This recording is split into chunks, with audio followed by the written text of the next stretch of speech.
Alors, bonjour à tous, bienvenue au Cœur des Sciences. Nous sommes très heureux de vous accueillir aujourd'hui dans le cadre de notre programme Les Grandes Enquêtes Scientifiques. Aujourd'hui, 28 mars, nous avons 2 écoles sur place. Alors, nous allons tous saluer bien fort. On salue l'école secondaire d'Albévio. Bonjour. On salue aussi, on va voir s'ils sont autant en forme, l'école secondaire Jeanne Mance. Et je compte sur vous pour garder toute cette belle énergie et saluer l'école secondaire Le Prélude à Mascouche. Faites du bruit. L'école secondaire Wilfrid Léger à Waterloo. Saluez un peu plus fort, là, je ne vous entends pas dans la salle. Il faut qu'ils vous entendent à l'autre bout, ceux qui nous suivent en web diffusion. On salue l'école secondaire Fernand Lefebvre à Sorel-Tracy. C'est mieux, ça. L'école secondaire Charles Gravel au Saguenay. L'école secondaire Jacques Ouellette à Longueuil. On va saluer aussi toutes les écoles qui ne sont pas disponibles aujourd'hui, mais qui vont regarder l'enregistrement de la conférence. L'école secondaire de Saint-Marc-des-Carrières, l'école secondaire de Rivière-du-Loup, la polyvalente Le Carrefour à Gatineau et l'académie Les Estacades à Trois-Rivières. Alors merci à tous d'être ici au rendez-vous. Nous allons aussi remercier L'Oréal Canada pour le soutien financier qu'ils apportent pour cette conférence. Et je vais vous expliquer un petit peu comment ça va se passer. La conférence va durer 50 minutes. Nous allons avoir à la fin une période de questions. Pour ceux qui sont dans la salle, il y a des micros de chaque côté, donc il vous suffira de vous lever et d'aller poser votre question. Pour ceux qui nous suivent en web diffusion, vous posez vos questions à vos enseignants qui me les enverront soit par texto, soit via les commentaires du direct Facebook. Pendant la conférence, vous allez être aussi amenés à voter. Donc, dans la salle, ça va être facile, on vote à main levée. Et en web diffusion, vous faites comme pour les questions, vous votez dans vos classes et puis vos enseignants vont m'envoyer les résultats. Passons maintenant à la conférence. Aujourd'hui, nous allons partir faire une balade en forêt pour observer des oiseaux, disons, un peu sans gêne, puisque on va parler d'oiseaux qui ont pris l'habitude de pondre dans les nids d'autres espèces. Notre conférencière Mélanie Guiguenot passe des heures à les observer. Comment vous présenter Mélanie? Je crois d'abord que le premier mot qui me vient à l'esprit, c'est boule d'énergie. Vous allez voir, c'est phénoménal. J'espère juste qu'elle va penser à ne pas parler trop vite tellement elle a de l'énergie, mais on saura lui faire signe. Mais plus sérieusement, Mélanie est écologiste comportementale, neurobiologiste et écotoxicologue. Elle est en train de terminer un post-doctorat à l'Université de McGill et elle va l'année prochaine commencer à être professeure à l'Université McGill. En 2017, elle a reçu la bourse L'Oréal UNESCO, alors écoutez-moi bien, pour les femmes et la science, récompensant l'excellence de son parcours académique, son leadership et son mentorat auprès des étudiants universitaires. Elle a été récompensée aussi pour avoir fait preuve d'un engagement exemplaire en matière de promotion des sciences. Donc, vous êtes vraiment entre de bonnes mains aujourd'hui avec Mélanie. Je vais lui demander de monter sur scène et je vous souhaite une bonne conférence.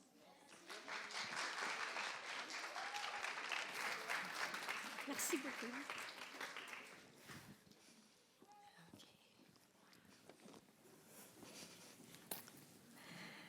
OK. Bon après-midi à tous. Merci d'être venus aujourd'hui. C'est vraiment un plaisir de pouvoir partager ma recherche avec vous aujourd'hui. Alors, ma recherche porte sur le comportement des voleurs de nids. Alors, on va en parler un petit peu aujourd'hui de leur comportement en milieu naturel. Mais avant de commencer, j'aimerais m'introduire. Alors, qui suis-je? Je dirais que je suis aventurière, biologiste et voyageuse. Alors, j'aime voyager autour du monde et étudier différentes espèces, alors pas juste des oiseaux. Alors, j'étudie aussi les tatous en Argentine, aussi les faucons au Manitoba. J'ai visité aussi le Botswana, où j'ai vu des crocodiles, et puis des oiseaux marins au Pérou, des vachers géants au nord du Brésil, et aussi j'ai mené de la recherche au Costa Rica. Alors, je trouve que je me sens très chanceuse de pouvoir voyager puis de travailler avec différents animaux partout autour du monde. Alors, je vous avais mentionné que je suis écologiste comportementale. Alors, c'est quoi être écologiste comportemental? Alors, l'écologie comportementale, c'est l'étude du comportement animal, mais principalement en milieu naturel. D'accord? Alors, ce qu'on fait, c'est qu'on analyse les coûts et aussi les avantages reliés au comportement qui influencent le succès reproducteur. Alors, je ne sais pas si vous avez déjà entendu ce qu'on veut dire par le succès reproducteur. Alors, un animal, il doit se reproduire, mais en se reproduisant, il y a des coûts aussi, il y a des coûts à sa survie. Alors, c'est pour ça qu'on étudie, les écologistes comportementales et moi, on étudie souvent différents comportements qui vont peut-être nuire à la survie de certains animaux, mais qui pourraient aussi influencer leur succès reproducteur. Alors, si on voit ces deux antilopes ici, ça se peut qu'en se chicanant, deux mâles qui se chicanent pour une femelle, ça se peut que ça pourrait nuire à leur survie, mais en même temps, ça pourrait augmenter leur chance de se reproduire. Hein? Alors, c'est ça, on étudie le comportement animal dans le contexte de coûts et aussi d'avantages reliés au succès reproducteur. Alors, comment est-ce que je suis arrivée ici aujourd'hui? J'aimerais vous parler un petit peu de mon cheminement académique. Avant que je parle de mes études universitaires, j'aimerais juste mettre l'emphase sur le fait que c'est important de finir votre école secondaire. Alors, l'étape où vous êtes maintenant, aujourd'hui, à l'école secondaire, ça, c'est important. Il faut finir l'école secondaire, puis ici au Québec, vous allez au cégep. Si vous décidez d'aller à l'université, la première étape, ce serait de faire un bac. Alors, moi, j'ai fait un bac spécialisé en zoologie, et puis j'ai fait mon bac à l'Université de Saint-Boniface et aussi à l'Université du Manitoba.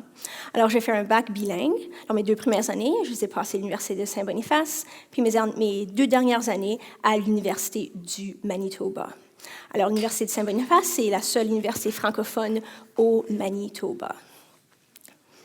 Ensuite, j'ai fait une maîtrise en zoologie, encore à l'Université du Manitoba. Puis la recherche que je vais présenter aujourd'hui porte sur ma recherche de maîtrise, alors, que j'ai fait au sein de l'Université du Manitoba, et puis aussi un petit peu quand je faisais mon bac. Ensuite, je me suis déplacée vers l'Est, où j'ai fait mon doctorat en biologie à l'Université de Western Ontario, à London, en Ontario. Alors, en total, c'est environ 10 ans d'éducation universitaire. Alors, c'est assez un long cheminement, mais pour moi, je suis vraiment chanceuse. J'ai pu faire de la recherche au niveau doctoral, puis aussi au niveau maîtrise, la recherche que moi, j'ai choisie, et puis aussi qui m'intéresse le plus.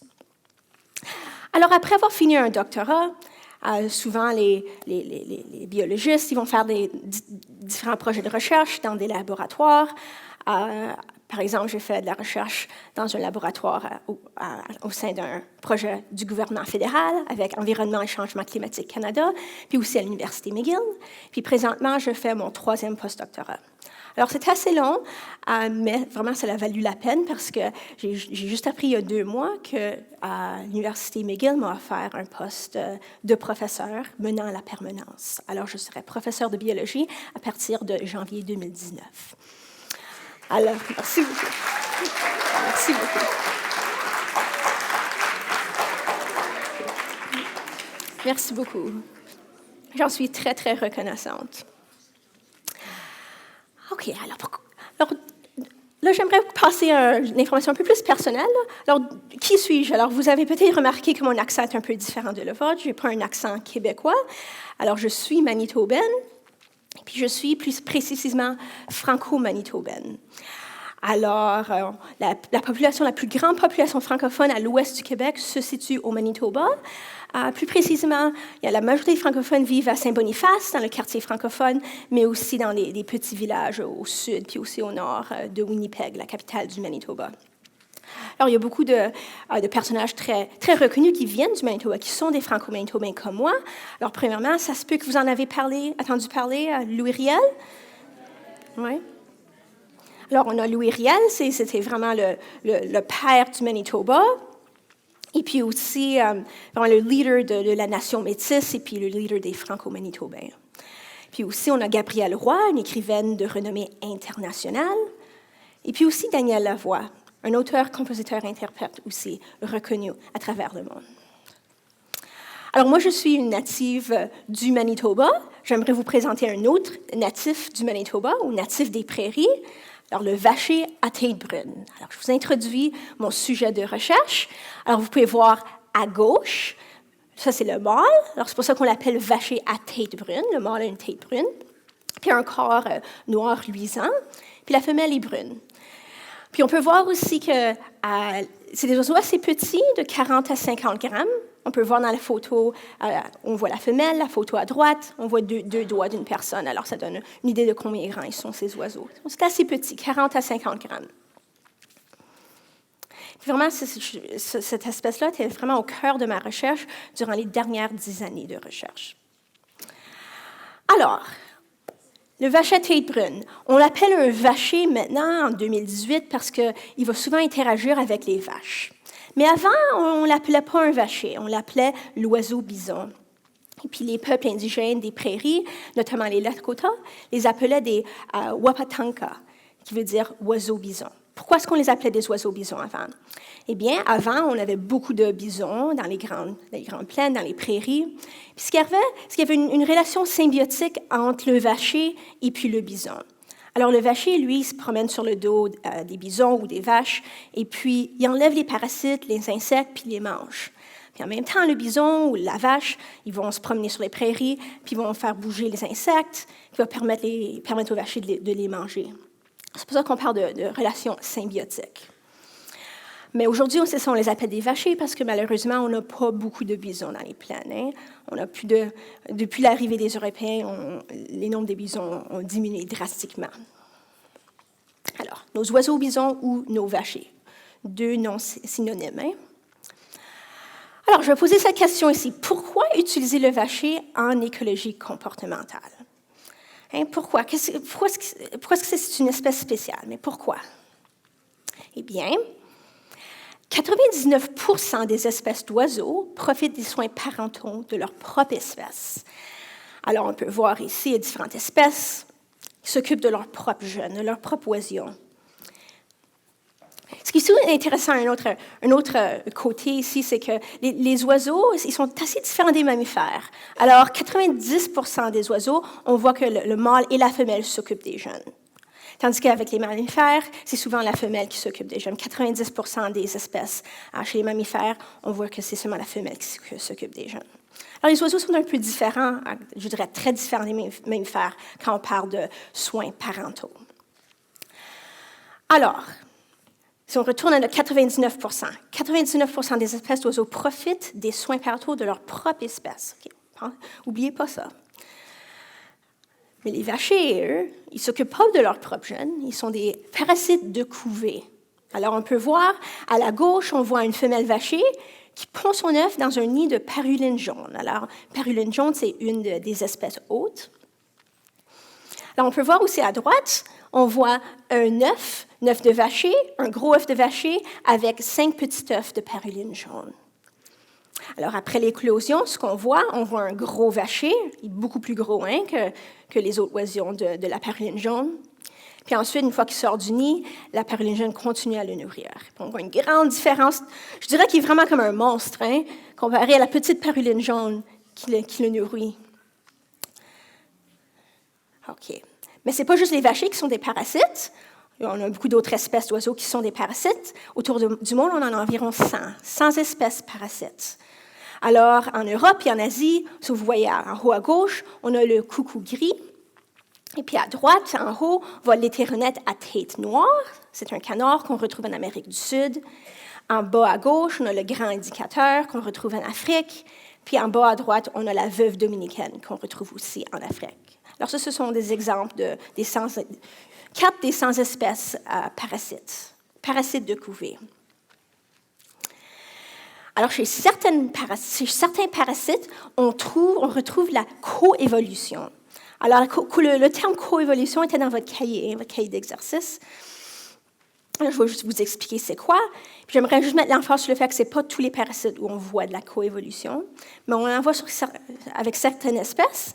Alors, on peut voir ici avec le coucou gris, on peut voir où vous regardez la flèche bleue. La flèche bleue, ça pointe à les œufs du coucou. Puis vous voyez que chaque œuf est très différent. Il y a un œuf bleu, complètement bleu. Il y a un œuf blanc avec beaucoup de picots bruns. Il y en a un avec juste un tout petit peu de picots, puis il y en a un avec un nombre de picots intermédiaire. Alors, il y a de la variation, puis c'est la même espèce qui prend tous ces œufs-là. Mais ce qui est intéressant, c'est qu'au sein de cette espèce-là, on a des sous-espèces qui vont spécialiser à parasiter certaines espèces d'hôtes. Alors, par hôte, si je dis c'est un hôte, c'est lui qui va recevoir l'œuf du coucou et puis qui va potentiellement l'élever. Alors, on parle de coévolution parce que le coucou, lui, il vise à pondre des œufs qui ressemblent aux œufs de l'espèce hôte. Tandis qu'en même temps, l'autre essaie de distinguer entre ses œufs et l'œuf du coucou. Alors, lui, l'autre, il vise à pondre des œufs qui ne ressemblent pas à l'œuf du coucou. Alors, c'est pour ça qu'on parle de coévolution. J'aimerais aussi mentionner que ce n'est pas juste des oiseaux qui sont des parasites de couvée. On a aussi un poisson qu'on appelle le coucou du Tanganyika. Alors, c'est un coucou qui va profiter de l'incubation buccale. Je ne sais pas si vous en avez entendu parler. Avec certaines espèces de poissons, les parents ils vont s'en occuper dans leur bouche. Ils vont mettre leurs petits dans leur bouche afin de les protéger des prédateurs. Puis en même temps, les jeunes aussi vont se nourrir des parasites puis des molécules sur la peau de leurs parents. Alors, je vais vous montrer une photo de ça. Alors, ça, c'était 2 exemples d'incubation buccale. Alors, ce coucou ici, il va pondre ses œufs avec les œufs d'une autre espèce, puis ces espèces-là, ils vont s'occuper du coucou en plus de leur propre œufs puis leur propre jeunes. Et finalement, on a aussi beaucoup d'invertébrés qui sont des parasites de couvée. Alors, on a des mythes puis des papillons de nuit qui vont se profiter des soins parentaux des guêpes et puis aussi des fourmis. Alors, on a beaucoup parlé des autres parasites. Là, on va retourner au vacher. Alors, le vacher à tête brune, c'est un parasite généraliste. Alors, ça veut dire qu'il va profiter des soins parentaux de beaucoup d'espèces d'hôtes. Alors, jusqu'à date, on en a 144 espèces d'oiseaux qui sont reconnues comme étant des hôtes du vacher à tête brune. C'est beaucoup, hein? C'est vraiment beaucoup. Puis si on regarde les couvées ici, on voit que c'est pas vraiment la même chose que le coucou, hein? C'est pas la même chose parce qu'on voit que on peut retrouver l'œuf du vacher. C'est l'œuf qui est blanc pâle avec des picots bruns foncés. On peut voir comme d'une couvée à l'autre qu'il y a beaucoup de différences entre l'œuf du vacher et l'œuf de l'espèce hôte. Il n'y a pas vraiment peut-être, en tant qu'au niveau de la couleur de l'œuf, il n'y a peut-être pas vraiment la coévolution qui se passe avec le vacher quand on parle de couleur de l'œuf. Alors, il y a de la différence, il y a pas mal de différence entre ces œufs-là. Les œufs du parasite, l'œuf du vacher et l'œuf de l'espèce hôte. Alors, si on voit une couvée comme ça, on dit, c'est évident quel œuf, c'est l'œuf du parasite. Est-ce que l'espèce hôte va faire quelque chose avec cet œuf-là? Bien oui, justement, oui. Certaines espèces, mais ce n'est pas toutes les espèces, hein, certaines espèces vont se débarrasser de l'œuf du parasite ou l'œuf du vacher. Alors, on voit en haut, on voit un merle d'Amérique qui a un œuf de vacher dans sa bouche. Alors, lui, il va éjecter l'œuf du vacher. Il va le sortir du nid en le prenant avec son bec puis en l'enlevant. Ça, c'est la méthode d'éjection la plus simple. Mais il y a certaines espèces autres qui sont trop petites. Ces espèces-là, les plus petites, ne peuvent pas prendre l'œuf du vacher. C'est un œuf qui est beaucoup plus grand que ces œufs.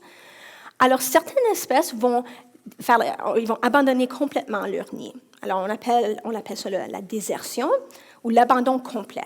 On dit que c'est l'abandon complet parce que l'espèce hôte va non seulement abandonner sa couvée, mais elle va abandonner son site de nidification. Alors, elle va aller faire un nid à quelque part d'autre. Alors, on voit dans la photo du milieu 2 œufs de vacher dans un nid qui a été abandonné par l'hôte. Finalement, on a l'enterrement. Puis, il n'y a pas beaucoup d'espèces qui font l'enterrement. C'est un comportement assez spécialisé. Alors, certaines espèces du vacher à tête brune vont enterrer l'œuf du vacher en plus de leur œuf, leur propre œuf, puis ils vont repondre par-dessus leur vieux œuf, puis l'œuf du vacher. Alors, ils vont repondre une nouvelle couvée. Ouais. Alors ça, c'est l'enterrement. On dit que c'est un abandon partiel parce que l'espèce hôte va abandonner sa couvée, mais ne va pas abandonner son site de nidification. Alors, je vous ai dit que certaines espèces vont se débarrasser de l'œuf du vacher. Alors, on va passer à la première question. Alors, pourquoi est-ce que certains hôtes ne rejettent pas l'œuf parasite? OK, pourquoi? Est-ce que A, c'est parce que le parasitisme n'est pas coûteux pour les oiseaux hôtes? n'y a pas de coût, alors ce n'est pas un problème de l'élever. B, les autres n'ont pas encore adopté des comportements de rejet. Est-ce que c'est C, rejeter l'œuf du parasite est plus coûteux que d'élever l'oisillon parasite? Ou est-ce que c'est D? Alors, B et C ensemble. Alors, je vais redire les lettres. Je vais prendre une gorgée d'eau pour vous donner un peu de temps à y penser, puis on va aller à travers de chaque lettre, puis on va voter.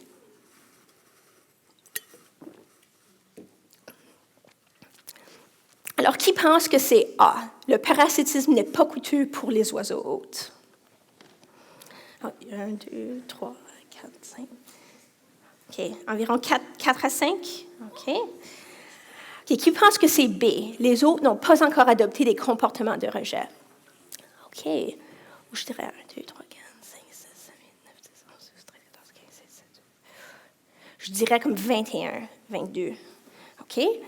C, qui dirait C, rejeter l'œuf du parasite est plus coûteux que d'élever l'oisillon parasite. Okay, autre personne. OK? Et puis, qui dit D?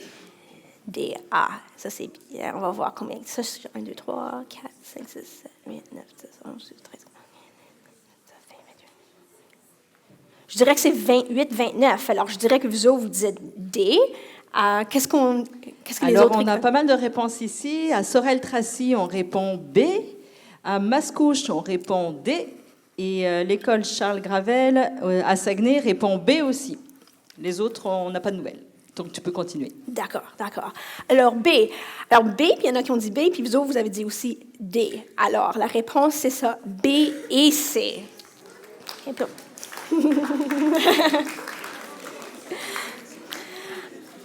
Alors, ce qu'on va faire, on va expliquer pourquoi que c'est B et C.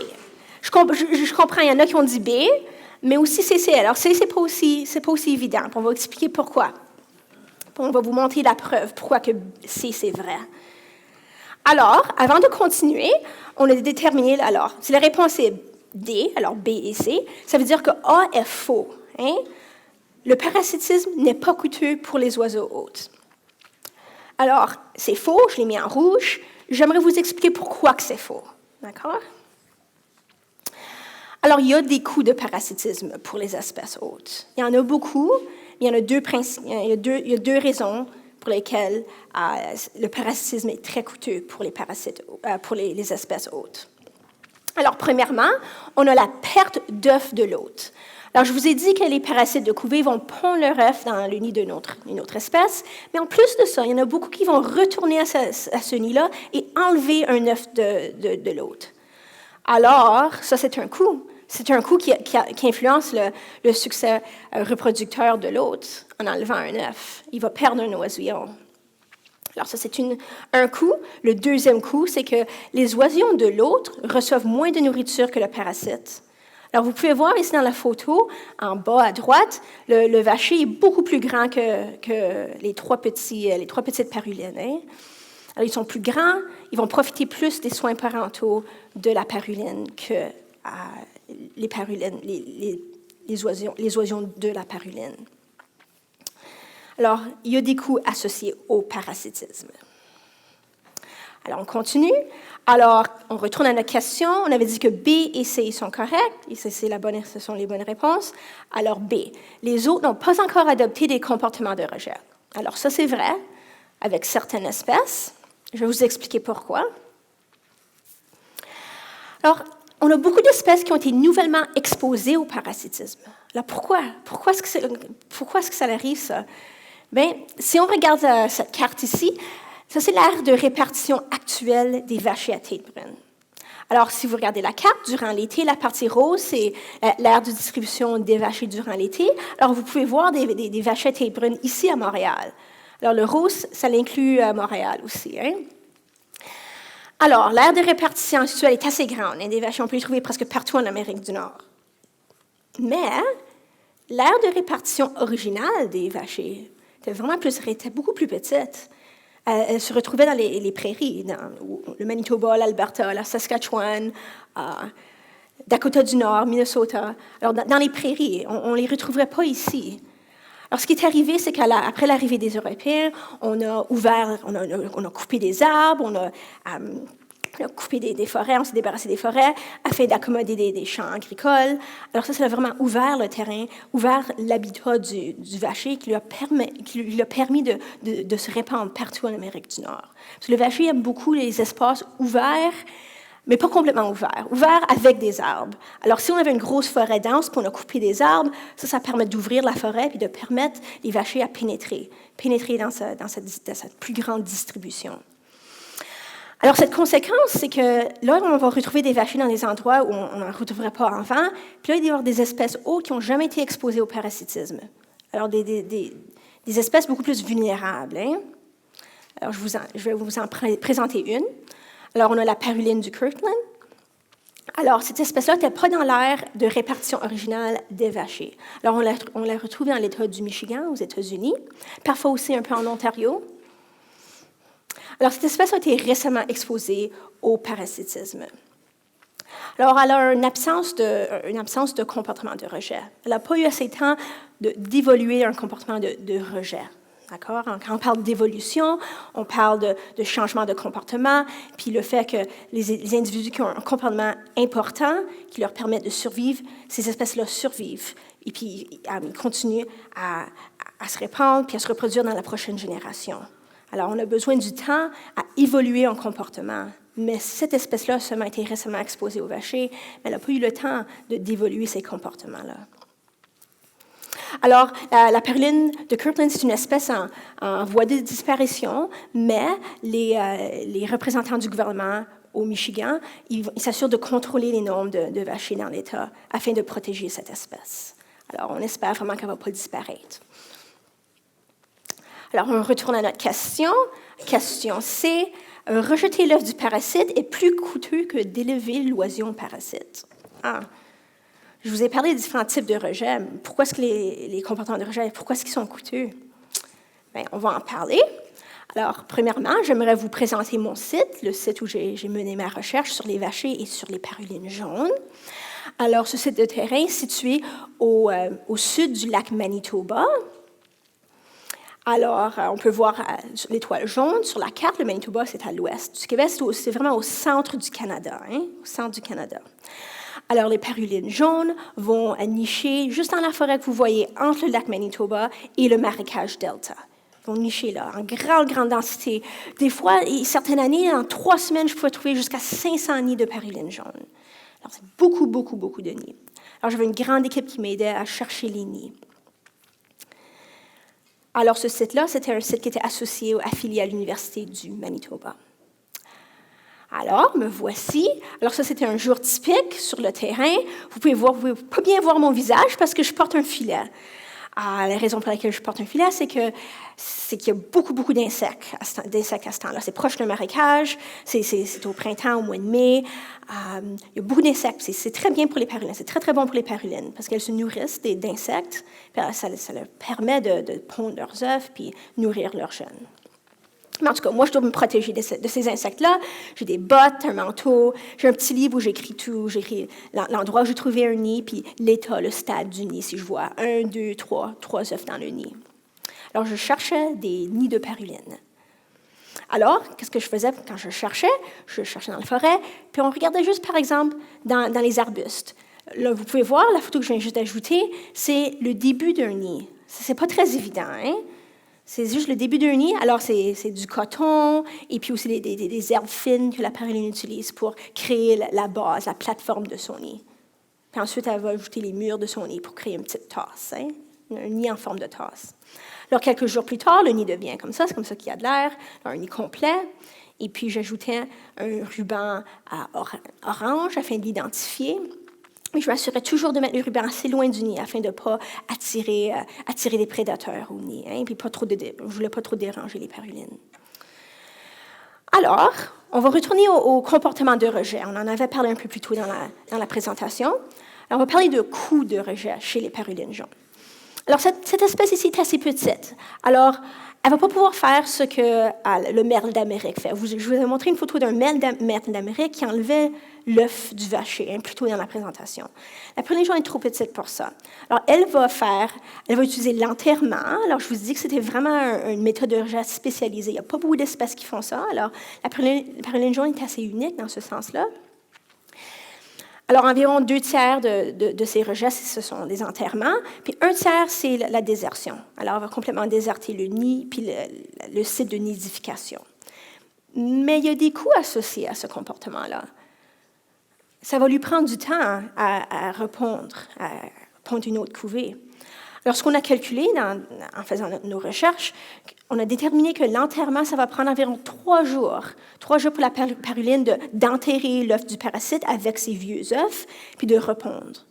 Alors, 3 jours. Tandis que la désertion, environ 7 jours. C'est encore plus coûteux que l'enterrement. Alors, pourquoi est-ce que c'est important, ça, le temps? Bien, je vais vous donner un indice. Les parulines jaunes, c'est une espèce qui va migrer de l'Amérique centrale, l'Amérique du Sud, jusqu'en Amérique du Nord. Alors, sa saison de reproduction est assez petite. Alors, on va y revenir. Alors, qu'est-ce qu'on fait sur le terrain? Bien, je dirais ça, c'est un aspect de ma recherche où je trouve que je suis vraiment exploratrice. Alors, j'ai souvent des membres d'une équipe. Alors, voici un des membres de mon équipe qui cherche des nids de paruline. Alors, on cherche entre le marécage et le lac Manitoba, dans la forêt, pour des nids. Alors, souvent, ça m'arrive à devoir grimper des arbres. Alors, vous pouvez me voir ici, je grimpe un arbre, puis dans ma main, j'ai un petit miroir. Alors, si je trouve un nid qui est un petit peu trop haut, alors je ne suis pas une grande personne, alors j'utilise souvent un miroir pour juste voir à l'intérieur du nid. Je mets juste le miroir par-dessus le nid, puis là, je peux voir ce qu'il y a à l'intérieur. Alors, c'est ça. Je trouve que je suis vraiment chanceuse de pouvoir passer mes journées à marcher dans la forêt puis explorer. Alors, retournons au coût de rejet. Je vous ai dit que l'enterrement, ça prend environ 3 jours, puis la désertion, ça prend environ 7 jours. La raison pour laquelle c'est important, c'est qu'une saison reproductive, c'est assez petit chez la paruline, environ 35 jours. Et vous pouvez voir que le succès reproducteur, donc le nombre d'oisillons produits par nid, diminue avec le temps. Alors, vous pouvez voir, au début, c'est assez plat, mais avec le temps, ça diminue. Alors, si on tient ça en compte, ça nous amène à notre deuxième question. Alors, voici les options. Comment est-ce que l'enterrement et la désertion varient au courant de la saison reproductive?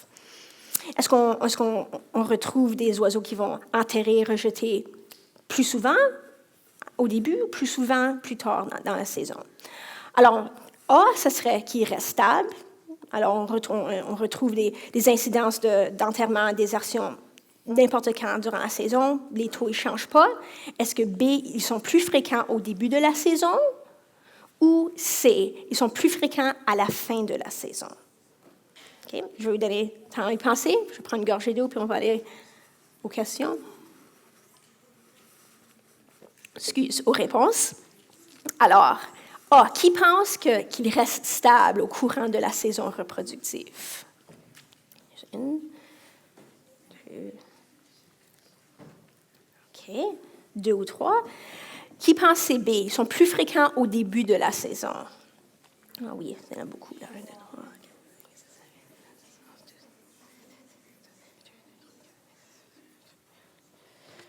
Je dirais environ 34, OK? Qui pense C? Ils sont plus fréquents à la fin de la saison. Okay. 1, 2, 3, 4, 5, 6, 7, 8, 9, 10, 11, 12, 13, 14, 15, 16, 17, 18, 19. Encore quelques-uns? D'accord, environ 18, 19. OK. Est-ce qu'on a d'autres réponses? On a d'autres réponses. Alors, l'école Le Prélude répond C. L'école Charles Gravel répond C aussi. Et l'école Fernand Lefebvre répond B. D'accord. OK, alors c'est quoi la réponse? Vous êtes prêts? Ah, B.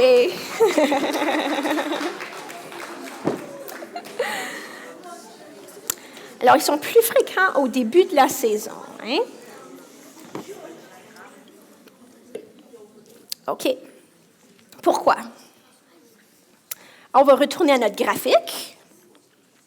Alors, on va aller une étape à la fois. Alors, première étape, c'est de voir le coût d'accepter l'œuf du parasite. Si une paruline accepte l'œuf du parasite, ça va lui coûter environ 0,5 oisillons. Alors, en moyenne, évidemment, on ne peut pas avoir la moitié d'un oisillon, mais en moyenne, ça va lui coûter. Parce que le vacher, après l'éclosion, le vacher va être beaucoup plus gros que ses propres jeunes, puis le vacher va manger plus que les jeunes, que ses propres jeunes. Alors, il y a un coût en bleu, ça c'est le coût de parasitisme. D'accord? Alors, ça va diminuer le succès reproducteur en acceptant l'œuf. Mais si la paruline enterre l'œuf du parasite, puis elle pond une autre couvée, on va voir qu'au début de la saison, regardez, le coût au début de la saison est négligeable. La paruline a encore le temps de repondre, puis ensuite, et maintenir un haut taux, un haut niveau de succès reproducteur. Mais si elle enterre plus tard dans la saison, là, vous pouvez voir le graphique, la courbe, elle descend à ce point-là. Alors, il va avoir un coût. 3 jours plus tard dans la saison, ça lui coûte, ça. Plus tard dans la saison, il y a moins d'insectes, il y a moins de ressources pour la paruline. Alors, elle va pouvoir c'est plus difficile pour elle de s'occuper de ses jeunes plus tard dans la saison. Alors, 3 jours plus tard dans la saison, c'est plus coûteux pour elle. C'est la même chose avec la désertion. La désertion, ça prend 7 jours à répondre à un autre site d'une nidification. Alors, spécialement tard dans la saison, si vous voyez désertion à droite, vraiment, ça diminue beaucoup le succès reproducteur de la paruline jaune. Alors, ça va vraiment diminuer le nombre de jeunes qu'elle va pouvoir élever si elle pond une couvée plus tard dans la saison. Alors, OK, là, on va aller à notre prochain résultat de recherche. Alors, je voulais poser cette question ici, en menant ma recherche. Quel indice utilise les parulines pour rejeter l'œuf parasite? Alors, je vous ai dit que le vacher tête brune, c'est un vacher, c'est un parasite de la paruline jaune. Puis souvent, on voit que le vacher va parasiter la paruline, des fois jusqu'à 50%, ça dépend de l'année, là, mais souvent la moitié des nids de paruline, on retrouve un œuf de parasite. Mais on voit aussi que l'œuf du vacher, c'est vrai, il est 2 fois plus grand que l'œuf de la paruline jaune. Vous pouvez voir ça, il est plus grand, mais les couleurs sont assez semblables.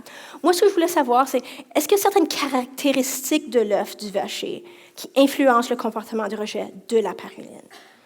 Alors, je voulais construire des œufs en changeant les paramètres de l'œuf comme tel.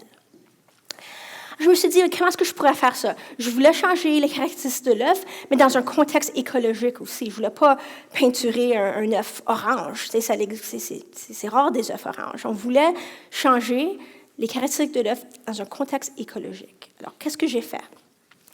Mais là, c'est le bon temps à vous présenter, à vous introduire un autre parasite. La pauvre paruline, elle se fait parasiter par 2 espèces. Alors, on a le coulicou à bec noir, c'est un autre parasite de la paruline jaune, mais ça, c'est un parasite facultatif, ce qui veut dire que cette espèce-là va parfois construire son propre nid, pondre ses œufs dans son nid puis élever ses jeunes, mais des fois, elle va aussi pondre ses œufs dans les nids des autres membres de son espèce. Alors, c'est pour ça qu'on dit que c'est un parasite facultatif. Mais à mon site, au Marécage Delta, on a aussi remarqué que parfois le coulicou va pondre ses œufs dans le nid des parulines jaunes. Alors, vous pouvez voir à droite, le gros œuf bleu, ça c'est l'œuf d'un coulicou à bec noir. Ces œufs-là sont environ 4 fois la taille de l'œuf des parulines. Alors, ce que j'ai fait, c'est que j'ai construit des œufs de différentes couleurs, de différentes tailles, en prenant en considération les caractéristiques des œufs des différents parasites. Alors, vous pouvez voir à gauche, il y a un œuf plus petit. C'est un œuf qui est 2 fois la taille de l'œuf des parulines, mais quand même plus petit, qui est aussi la couleur de l'œuf du vacher. Juste à côté, on voit un petit œuf bleu, qui est la taille de l'œuf du vacher, mais la couleur de l'œuf du coulicou. Puis là, ensuite, vous voyez un gros œuf de la couleur du vacher, mais la taille de l'œuf de coulicou. Et finalement, vous voyez un œuf de coulicou, la couleur et aussi la taille de l'œuf de coulicou. Alors ça, j'ai manipulé les paramètres des œufs selon les 2 parasites qui parasitisent la paruline jaune. Alors, je dirais que ce domaine de recherche ici, c'est là où je trouve que j'ai utilisé mes techniques d'artiste. J'ai créé ces œufs-là avec du plâtre de Paris. Et puis aussi, j'ai fait de sorte que ce n'était pas des œufs solides, c'était des œufs creux. Alors, j'ai mis du styromousse à l'intérieur. qui permettrait aux parulines de les traiter juste comme des vrais œufs. Alors, si elle voulait les créer un trou, puis essayer d'enlever l'œuf en créant un trou dans l'œuf, elle pourrait le faire. Hein? Alors, c'est juste comme un vrai œuf. Puis aussi la taille, la couleur, puis aussi en tant que poids. Ces œufs-là, ils pesaient le même que les vrais œufs. Alors, vraiment, j'étais artiste, je trouve, quand je créais ces œufs ici. Alors, la première question que j'ai posée, c'est est-ce qu'il y a une influence de couleur? Hein? Alors, pour faire ça, vous pouvez voir ici, l'influence de couleur. Alors, ce que j'ai vu, j'ai ajouté ces œufs-là à différents, pas juste moi, là, mais mes membres de mon équipe, on a ajouté ces œufs à différents nids de parulines pour aller les visiter à chaque jour, jusqu'à temps qu'on voyait, après 6 jours, si l'œuf était encore là, l'œuf a été accepté, ou si l'œuf avait été rejeté. Puis on a vu que le pourcentage de rejet a augmenté de 20 si on comparait les nids qui ont reçu juste un petit œuf blanc et brun à un petit œuf bleu, ou un autre aux nids qui ont reçu un petit œuf blanc et brun comparé aux nids qui ont reçu un gros œuf bleu. Alors, c'est ça. Si on compare ces deux groupes d'œufs-là, c'est exactement 20 pour... Puis ça, c'est des vraies données que j'ai dans le terrain. Alors, j'étais vraiment surprise que c'était si parfait entre les deux groupes. Alors, 20 Alors, changer la couleur, ça augmente le pourcentage de rejet de 20 Si on a influence pour voir si la taille a influencé le comportement de rejet, il faut la comparer le petit œuf blanc et brun au gros œuf blanc et brun et aussi le petit œuf bleu au grand œuf bleu. Puis on a vu dans les deux cas que ça a augmenté le pourcentage de rejet de 32 OK, alors ça nous amène à notre question 3. Alors, quels sont les indices influençant le comportement de rejet des parulines? Est-ce que c'est A, la taille seulement? Est-ce que c'est B, la couleur seulement? C, est-ce que c'est la taille, mais la taille est plus importante? Ou D, taille et couleur, mais la couleur est plus importante? Okay, alors, on va commencer à A. Qui pense que c'est A? OK. 2, 3, OK. Qui pense que c'est B, la couleur seulement?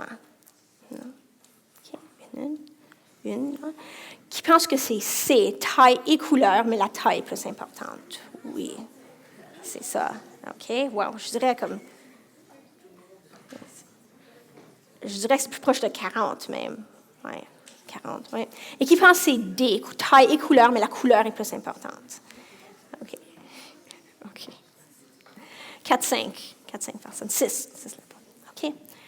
Est-ce qu'on a d'autres réponses? Alors, on a l'école Fernand Lefebvre qui répond C, puis les autres doivent être en train de réfléchir. Veux-tu prendre une petite gorgée d'eau pendant qu'ils réfléchissent? Je vais en prendre une deuxième, oui. Bon. 3, 2, 1. Allez, on continue. On continue? D'accord.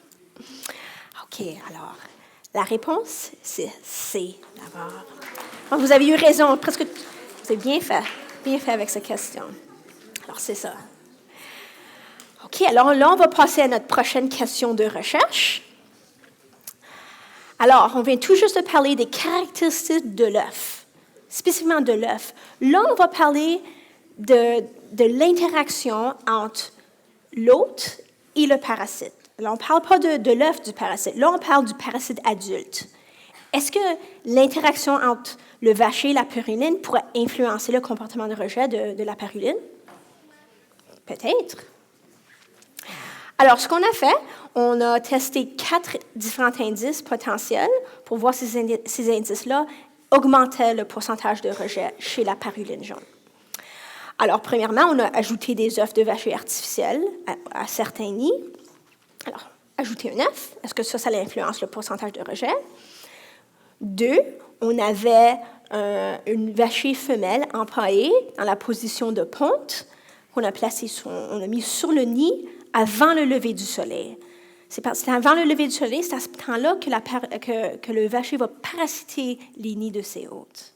Alors, on voulait vraiment être comme des vachers. On voulait vraiment simuler un acte de parasitisme. Alors, on a mis une femelle sur le nid pour voir si l'interaction entre cette femelle-là et la paruline jaune pourrait augmenter le pourcentage de rejet. On a aussi enlevé un œuf de l'autre chez certains nids pour voir si enlever un œuf, ça pourrait influencer le pourcentage de rejet. Et finalement, on avait un robot. On avait un robot vacher. Alors, c'est une femelle. Je pense que la photo est un peu foncée, mais c'est une femelle vacher, elle est brune. Puis elle a un œuf de paruline jaune. Ce n'est pas un œuf de vacher, là. Elle a un œuf de paruline jaune dans son bec. C'est pour simuler un événement où la femelle retourne au nid pour enlever un œuf de la paruline jaune. C'était vraiment un robot. Alors, j'avais un système radioguidé. Alors, c'est le même système que vous utilisez pour des voitures radioguidées ou même des avions radioguidés. Hein? Alors, j'ai mis la femelle empaillée sur un cylindre. J'ai mis ses pattes sur le cylindre. Puis là, sa tête a commencé à l'intérieur du nid. Puis là, je me cachais dans les buissons. Puis avec le système radioguidé, j'ai pu lever sa tête pour simuler un événement où le vacher retourne au nid pour enlever un œuf de l'hôte. Alors, je dirais que ça, c'est vraiment la partie de ma recherche où vraiment, je n'ai pas juste été biologiste, mais j'ai aussi été ingénieur parce que j'ai construit ce robot-là. Alors, quels indices ont augmenté la probabilité de rejet? On en avait deux. Une, c'était simplement d'ajouter l'œuf du vacher au nid. Alors, si on ajoute un œuf du vacher au nid, ça augmente la probabilité de rejet par 13 fois. Alors, un nid qui reçoit un œuf du vacher est 13 fois plus probable. La probabilité augmente de 13 fois qu'on va pouvoir voir un comportement de rejet à ce nid-là. D'accord? Mais l'autre indice qui a augmenté la probabilité de rejet, c'était notre vacher robot. Alors, les parulines jaunes qui ont interagi avec ce vacher, on n'a pas manipulé le nid, là, c'est juste interagir avec le vacher. Okay? Juste interagir avec le vacher a augmenté la probabilité que le rejet, on va le voir dans ce nid-là, a augmenté de 16 fois. Alors, on est 16 fois plus probable à voir un rejet, un nid, où la femelle paruline a interagi avec le robot vacher, comparé à un nid où la femelle n'a pas interagi avec un robot vacher. Okay? Alors, c'est important d'abord, c'est important pour le vacher de ne pas se faire détecter. Hein? Si elle se fait détecter quand elle retourne au nid, la paruline la voit, la paruline va peut-être rejeter son œuf. Hein? Il faut penser des deux côtés de l'histoire, là, pas juste de la paruline, mais aussi du côté du vacher. OK, alors j'aimerais faire un petit résumé sur la paruline jaune. Alors, donc, face au parasitisme, par le vacher, la paruline jaune, elle rejette seulement au début de la saison, quand les coups de rejet sont plus petits. Elle utilise des différences de taille et de couleur pour décider de rejeter un œuf parasite, mais une différence de taille est plus importante, comme vous avez constaté, et c'est une interaction avec le parasite adulte augmente la probabilité de rejet. Alors, on a parlé beaucoup de la paruline. Là, j'aimerais changer de perspective. Puis là, on va regarder de la perspective du vacher. Qu'en est-il de la perspective du vacher? Alors, j'ai parlé de la femelle, mais mon robot, c'était un vacher femelle. C'était une femelle. Alors, c'est intéressant dans cette espèce ici parce que c'est seulement les femelles qui vont parasiter les nids. C'est aussi seulement les femelles qui vont visiter les nids, décider à quel nid parasiter. Alors, c'est seulement la femelle qui va trouver et parasiter les nids des autres dans le noir, avant le lever du soleil. Alors, elle va chercher les nids des autres quelques jours avant la date de parasitisme. Puis elle doit faire ça jusqu'à 50 jours. Elle pond un œuf par jour jusqu'à 50 jours. Alors, elle doit continuellement connecter où elle va aller à quel jour. Puis deuxièmement, elle doit approcher le nid sans être détectée pour éviter que l'autre ne rejette son œuf. On a juste démontré ça avec le robot vacher. OK, alors ça nous amène à notre dernière question. Est-ce qu'il y a une différence de mémoire, mais spécifiquement une mémoire spatiale, chez les mâles et les femelles vachers? Est-ce que la réponse est non, la mémoire est semblable chez les deux sexes? Est-ce que c'est B, les mâles ont une meilleure mémoire spatiale que les femelles? Ou est-ce que c'est C, les femelles ont une meilleure mémoire spatiale que les mâles? OK. Est-ce que vous voulez y penser pour quelques secondes? Peut-être pas toute une minute, mais quelques secondes. OK, on va passer au vote. Alors, qui pense que c'est A? Il n'y a pas de différence entre les sexes. 2, personnes. 3, qui pense que c'est B, les mâles ont une meilleure mémoire spatiale que les femelles? 2. Merci. Et C, qui pense que les femelles ont une meilleure mémoire spatiale que les mâles? Ah, ça, c'est très bien, ça. Oui, oui. Je dirais, oh mon Dieu, 1, 2, 3, 4, 5, 6, 7, 9, 10, 11, 12, 13. Beaucoup de participation, là. Ouf, 4, 5, 6. Je dirais 43, 44. Okay, parfait, merci. Je n'ai pas encore de réponse d'école, mais il semble qu'il y ait des gens qui nous suivent sans être dans des écoles. Donc, plusieurs personnes me disent que la réponse est B. Et puis, en attendant que de recevoir les réponses des écoles, je te fais juste rappeler le temps qui court. Oui, oui, on a presque fini. Il ne reste pas beaucoup de temps. Alors, bon, ben on va continuer. Les écoles ne se manifestent pas. Vas-y. OK. Alors, la réponse est C. Alors, les femelles ont meilleure mémoire spatiale que les mâles. Et je vais vous expliquer pourquoi. Alors, ce que j'ai fait, c'est que je suis allée chercher des vachers à l'état sauvage, je les ai ramenés en laboratoire, et puis les vachers ont entré l'appareil ici par une des 4 portes. Puis on avait 25 tasses, puis il y avait une des 25 tasses qui contenait la nourriture. Alors, le vacher se promenait, trouvait la tasse avec la nourriture.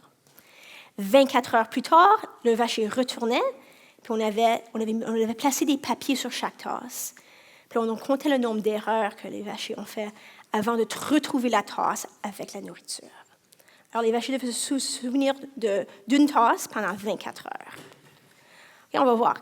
Est-ce que les femelles ont bien fait? Est-ce que les mâles ont mieux fait? On va voir. Okay. Alors, c'est une vidéo d'une femelle qui retourne 24 heures plus tard. Elle cherche la tasse qu'elle avait... Oh, elle l'a trouvée rapidement, hein? Oh, elle n'a pas fait d'erreur. Elle est directement à la tasse avec la nourriture. OK, là, on va voir le mâle. Qu'est-ce qu'il va faire, le mâle?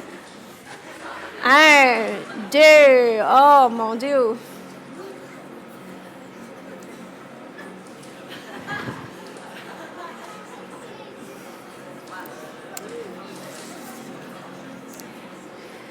Il ne sait pas trop quoi faire, là. Il cherche.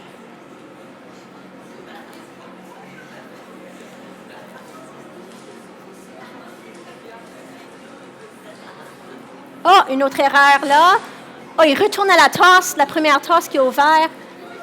Oh, mon Dieu.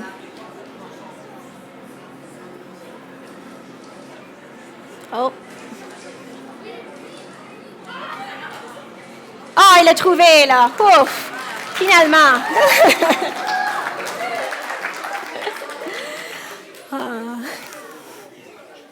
Finalement, le pauvre mâle, il l'a trouvé à la fin. Alors, c'est ça, en résumé, les vachers femelles ont une meilleure mémoire spatiale que les mâles. Puis cette mémoire spatiale est importante pour parasiter de nombreux nids au courant de la saison reproductive. Alors, on relie le comportement ici, dans la tâche, au comportement au milieu naturel. Alors, j'aimerais juste finir en faisant un résumé des 2 espèces. Alors, vraiment, il y a des besoins. Les vachers ont des besoins, puis aussi les parulines ont des besoins aussi. Les 2 veulent se reproduire. Hein? C'est ça, les 2 visent à se reproduire. Hein? Alors, du côté des vachers, les vachers visent à maximiser la probabilité que leur œuf soit accepté par l'hôte en ayant une bonne mémoire spatiale. Puis les parulines jaunes visent à détecter et à rejeter l'œuf du parasite dépendant des coups. Alors, c'est ça. Alors ça, j'aimerais finir en remerciant tous les étudiants qui m'ont aidé, les membres de mes équipes, durant ma maîtrise et puis durant mon bac. Je n'aurais pas pu faire cette recherche sans eux. J'aimerais remercier l'Université du Manitoba et puis la station du Marécage Delta. Et j'aimerais aussi remercier tous mes mentors qui m'ont aidé depuis le début de ma recherche, et spécialement aussi la Fondation L'Oréal qui m'a donné une bourse pour faire ma recherche postdoctorale, et aussi la Société royale du Canada et le CRS-ONG pour le financement de recherche. Et merci à vous pour votre attention. Je serais heureuse de répondre aux questions. Merci beaucoup, Mélanie. Merci. Alors, j'invite les élèves dans la salle à se lever s'ils ont des questions. N'hésitez pas, on va prendre les questions une par une. Je vous demanderai peut-être de rester quand même assis pendant le temps de la période de questions pour entendre les questions de chacun. Donc, vas-y, avance-toi au micro. On t'écoute.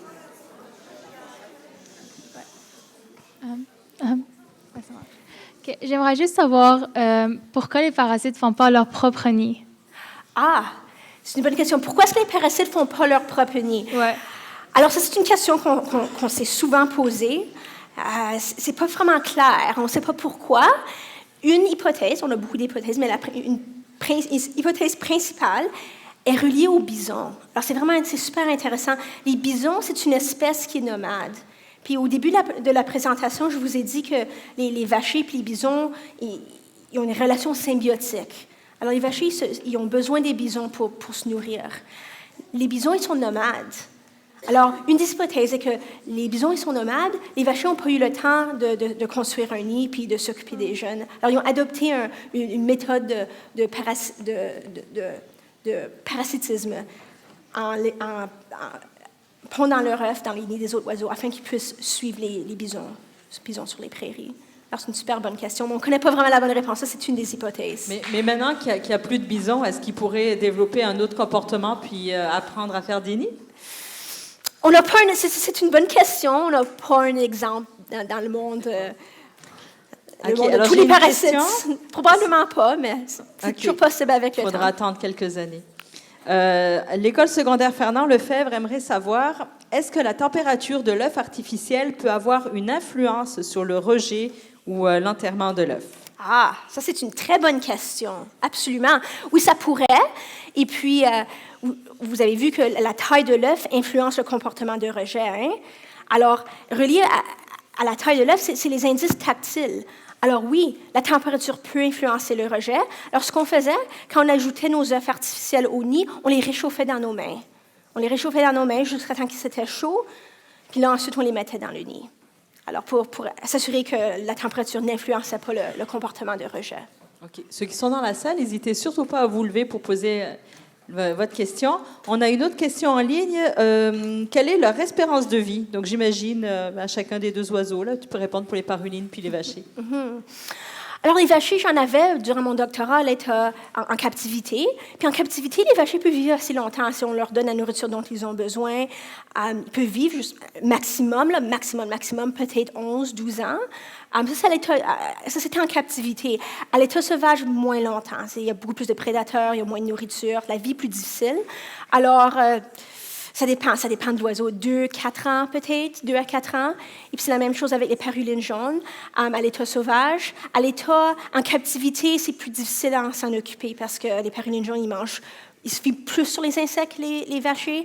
Alors, les parulines jaunes à l'état en captivité, je dirais moins que 10 ans. Définitivement moins que 10 ans. Pas aussi longtemps que les vachers. Alors, encore une question à Sorel-Tracy, ils sont en forme. De leur côté, ils veulent savoir, les œufs enterrés meurent-ils de froid?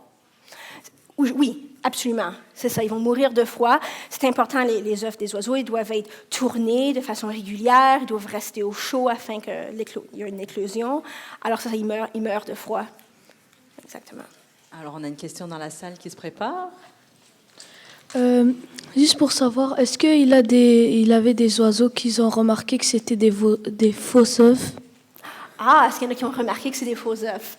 Alors, c'est ça, il faut être bon artiste pour essayer de s'assurer que l'oiseau ne pense pas que c'est un faux œuf. C'est dur à savoir, hein? Alors, ce qu'on fait, on s'assure que quand on crée les œufs, on les compare aux vrais œufs. Alors, le pourcentage de rejet, si on met un œuf artificiel dans le nid de la paruline, puis on fait la même chose avec un vrai œuf, on a environ le même pourcentage de rejet. Alors, ça nous dit que non, elle n'a pas détecté que c'est un œuf artificiel. Tu peux continuer avec ta question dans la salle. Pourquoi les femelles ils ont une meilleure mémoire que les mâles? Ça dépend de l'espèce. Alors, avec cette espèce ici, c'est une bonne question. Avec cette espèce de parasite, c'est seulement la femelle qui cherche les nids, des autres. Elle doit, à chaque jour, pendant jusqu'à 50 jours, elle doit savoir où elle va aller avant le lever du soleil. C'est seulement la femelle qui le fait. Le mâle ne l'aide pas. Okay. Mais il y a une espèce de vacher en Amérique du Sud où le mâle et la femelle, ensemble, ils cherchent des nids. Puis là, il n'y a pas de différence de mémoire spatiale. Mais c'est avec le vacher à tête brune, c'est relié au comportement qu'on voit à l'état naturel. Alors, j'ai plus de questions en ligne. On a Plus de questions non plus dans la salle. Donc, je vais remercier vraiment tous les élèves qui sont venus assister à la conférence, ceux qui nous ont suivis en web diffusion et un gros merci à Mélanie aussi. Merci beaucoup.